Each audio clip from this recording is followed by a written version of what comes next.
Salut mes petits spères. Bon, vous êtes content de votre forfait?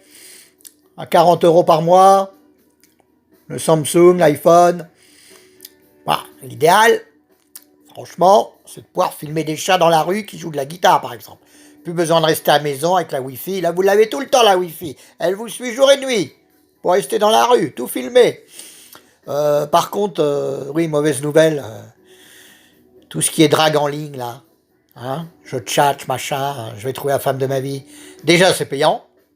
Vous allez retrouver avec, je crois que c'est 1,50 € le point. Donc 10 gonzesses par jour, ça monte déjà à plus de 20 euros. Hein, le forfait plus l'arnaque de l'abonnement. Et puis franchement, vous croyez réellement que les nanas que vous voyez en photo, ce sera celle qui se présentera à la terrasse du café?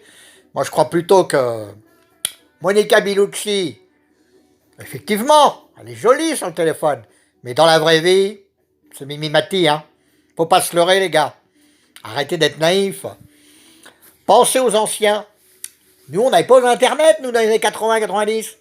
On allait dans la rue, dans le métro, partout, dans les cars, les taxis. Et voici, hop, tu fonces, donne-moi l'heure, s'il te plaît. Fallait être poli, bien sûr. Pas trop moche. Et puis, voilà, t'avais gagné un petit café, hein. Bah, si t'étais pas trop radin, que tu voulais la revoir, tu payais le café, le croissant, hein. Tu faisais pas mot-mot, comme tous ces beaufs. Voire pire, je me sens comme Fabrice Lucchini, j'ai de la tchat, je suis connu.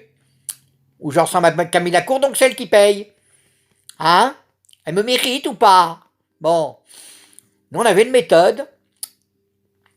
On prenait l'apéro chez elle, et en fonction de l'apéro, on voyait si c'était McDo ou le Shangri-La. Enfin, un tour d'argent et compagnie, quoi. Vous voyez ce que je veux dire? L'apéro qui traîne en longueur, vous voyez, c'est scrapuleuse.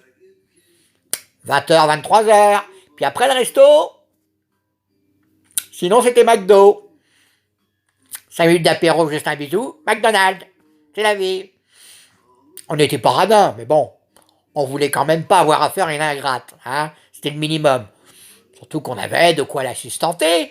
On avait une belle voiture finalement, un petit appart cossu, le moyen de lui faire des cadeaux, on avait ce qu'il faut. Hein. Mais bon, c'était le début des années parano pour les nanas. Donc pour ça qu'il fallait aller vers les plus moches. Alors qu'aujourd'hui, c'est le portable qui vous trahit. Elle est jolie en photo, mais on vous a pas une moche. Vous n'avez pas choisi, elle est moche quand même. Que nous, on pouvait choisir les moches. Puis on n'était jamais déçus avec les moches. Je vous en ai déjà parlé. Qu'est-ce que ça réserve comme surprise, une moche? Des grosses surprises. Ah oui, elle a pas un mec souvent, alors forcément. Elle vous fait des trucs à raconter aux potes. Puis à l'époque, on pouvait filmer, mais c'était pas très discret. Maintenant, on pouvait filmer avec n'importe quoi. La tête d'allumette, le petit bout rouge, là, ça peut faire caméra. On peut se marrer aussi. Mais bon, attention, hein. Depuis Balance ton porc, ça peut être la prison, ça. Faut se méfier. Attention. Demandez à Strauss-Kahn, là. Enfin, il était plus loin, lui. Avec son peignoir léopard, là. Ah, ça le tentait. Les joueurs, comme on dit. Bon, demain, je vous parlerai d'un sujet finalement plus fascinant encore, qui consiste à poser sa tronche devant l'aquarium du Poisson Rouge et se demander à quoi il pense. Vous allez voir. C'est un sujet très... faut se creuser la tête, hein. Mais une fois qu'on est lancé, il y a plein d'abords métaphysiques au problème. Hein. Qu'est-ce que je fais là, où je vais pourquoi le Poisson Rouge, il a moins de neurones, pourquoi il a une marque 10 minutes, même pas. Fait le tour, il a oublié. Mais voilà, c'est palpitant. Allez, à demain, mes Jacques.